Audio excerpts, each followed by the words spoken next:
His Serene Highness Prince Albert of Monaco, Excellencies, dear Chris, ladies and gentlemen, thank you for giving me an opportunity to be part of this luncheon and also the last 2 days on a number of panels, an opportunity to share in that energy that clearly Paul and others here have sensed in terms of what the role of business can be. We meet at a time when the United Nations Conference on Sustainable Development is reviewing progress from '92. And clearly the way the world looks at the last 20 years, whether from a subjective point of view, whether from a scientific point of view, the balance sheet is very sobering. And the state of our planet clearly is not in a state that we had envisaged it to be 20 years after we met here in Rio. And indeed 40 years, as Paul also alluded to, in Stockholm, and already began discussing what we knew was beginning to appear on our radar, on our horizons about the state of the world.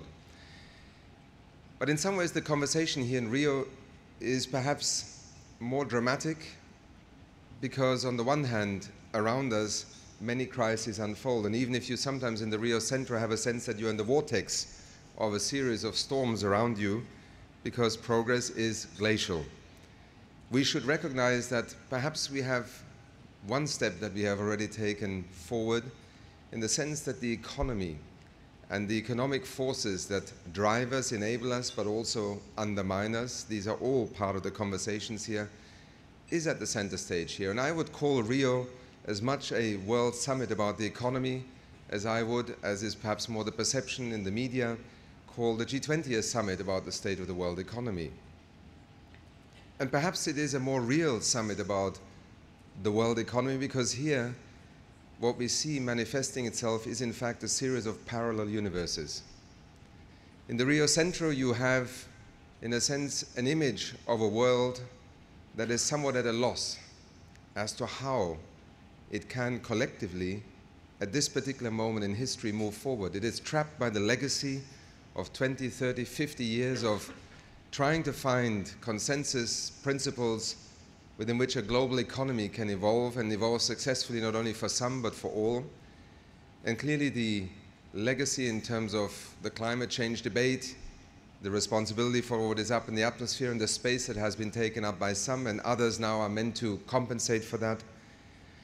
Whether it is the legacy of unfulfilled promises, but also the reality that the world today, in economic terms, is so significantly different from 1992, and I think as political leaders, our governments are struggling to reinvent that agenda which allows us to define common objectives and horizons. So there is one parallel universe. Then there is the parallel universe, Paul, that you also alluded to, which is in many ways energizing. It is the world of business that clearly from 1992 to 2012 has made a significant step forward.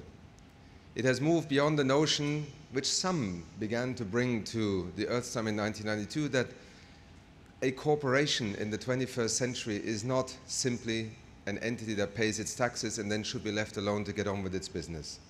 And you have put it in wonderful terms, Paul, and I will not allude to it further because you and many others in this room here represent perhaps one of the more encouraging and optimism-generating parts of this summit.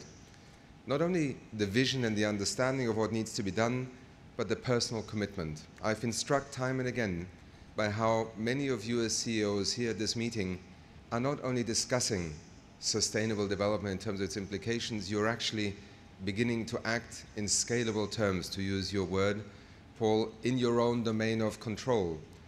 But also, and in a panel yesterday with Barbara Cooks and Jochen Seitz, we also talked about the perspectives of not only anymore in the notion of my corporation as a responsible domain in which I manage, but up the supply chain and down the customer chain, where the footprint of your products, just as much as the supply chain, has a major impact on both the footprint of your production or your business on the planet as a whole.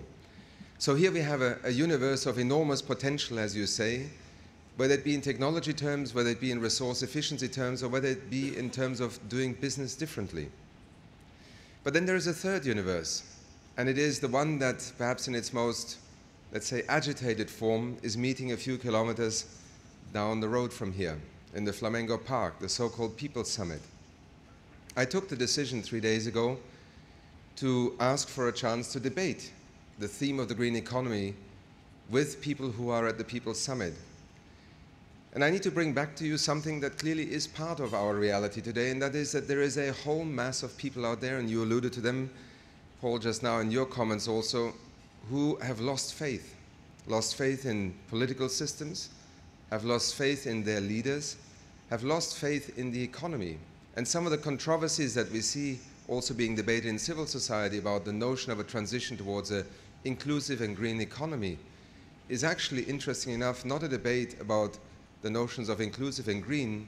It is actually a guttural reaction to even the term economy. People who are alienated, whose rights have been trodden on with corporate or public policy feet, indigenous peoples, the 50% of youth unemployed in some of the industrialized nations today. What an extraordinary situation that we confront today. Half of our young people are actually not able to find a job.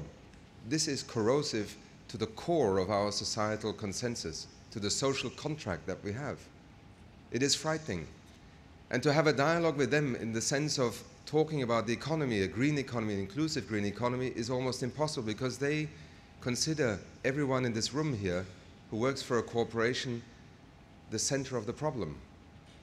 How do we begin to have a conversation with them that in the disappointments about what the economy of the 20th century or even of today is delivering to them can indeed rise up to some of the expectations and aspirations that we here would all sign up to? So this is a World Summit about the economy, perhaps with two very significant differences, which were already articulated in 72, in 92, in 2002 in Johannesburg, and now again here in Rio. That it is also a summit about the economy where sustainability and equity will be the defining parameters of whether we do have a global economy in which we can talk about inclusiveness. And the center of our lunch discussion is meant to be about trade and investment. And I think it is very appropriate, because at the heart of the future debate will be, can, whichever name we may give to the next economic model and the frameworks within which you operate, can it be inclusive? Whether to the poor, the landless, the indigenous people, those who are not able to find a job anymore, pay for the education of their children, be it as a matter of the short-term financial crisis or the structural long-term alienation, if you want, of significant parts of our society. Or be it in terms of trade, because what we are also discussing here in Rio, in the context, for instance, of sustainable energy for all, or the ability of developing nations, particularly the smaller ones, not the BRICS or the basics, but the African nations, the small island developing states, the poorer countries across our planet, are they able to be part of a transition towards a more sustainable economy? And here we touch on the core of where the contradictions are that make that summit in Rio Centro so difficult. Trade has been, yes, an enormous engine, but it hasn't worked universally, it hasn't worked equitably, and it has not always been inclusive. And that is probably putting it mildly.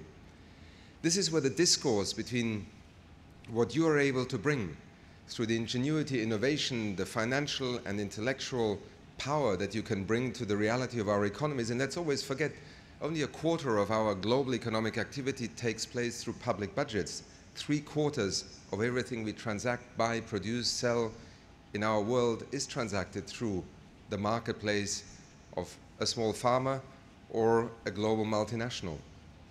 How can we make that transition, which has now become not only an imperative, it has become a matter of time, happen quicker and at scale?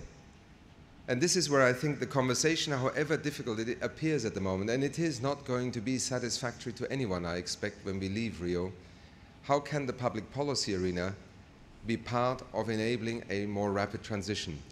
Because at some point in the transition towards a more sustainable, inclusive green economy, leadership from individual businesses will hit a threshold. We cannot continue to tolerate a global economy that on the one hand preaches climate change, cleaner energy, access to energy for all, energy efficiency, and continues to subsidize fossil fuels with $600 billion a year. This is simply not credible. We cannot continue to argue that we favor the transitions also of poorer countries for instance in Africa, into a renewable energy economy if we do not solve the financing constraints that they face.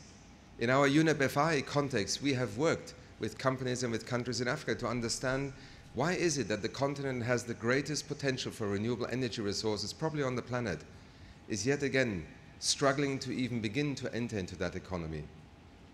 At a time when we have just had record investments worldwide, $257 billion last year went into renewable energy infrastructure, more than in new oil, gas and coal infrastructure put together. We are no longer debating the economics of renewables, the technology and its viability, but we are talking about, is this going to be an inclusive energy revolution, or is it going to produce another reality 20 years from now, where a continent like Africa remains with 80% of its population today, in the 21st century, without access to electricity? These are the realities that go to the core of our debates here, and we will, from time to time give it new headings, new terms. We can call it also responsible capitalism. But I assure you, it is much more complex than we ever believed, and we will face far greater social skepticism that we have to overcome than we perhaps have acknowledged in recent years. And Rio and the government negotiating process alone clearly is not going to deliver that confidence. Our political process has fallen behind the realities of where our societies are debating development today. And that, dear friends, I think is the challenge of our time. And I certainly, from the vantage point of where I work today, view our role as public policy arenas as immensely important, because in the end we are part of trying to correct an economy that in far too many aspects is not rewarding that which many of you are trying to do. It is in fact making it more difficult. And I hope that out of Rio we leave with both a sense of urgency to reform the dynamics of international policy making, but also a sense of optimism that there are millions knocking on the door of that opportunity that Paul alluded to get something done. Thank you.